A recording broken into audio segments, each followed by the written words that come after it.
இறைவனும் சிறப்புடன் வந்திட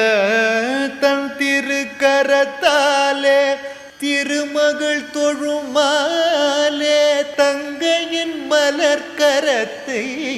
சுந்தரரிடம் வைத்தார். சந்தன குங்குமம் சேடிகள் தந்திட வந்த விருந்தினர் சிந்தை மகிழ்ந்திட விந்தை விந்தையன தேவபூதகணம் வியந்து அறுசுவை உணவு உண்டிட கண்டில்லாத பல சீர்வகை வந்திட எண்ணில்லாத நவரத்னம் குவிந்திட மண்டலம் புகழ்ந்திட எங்கும் காணாத மாபெரும் திருநாள் மதுரை தலமிதில் தோரண பந்தலிலே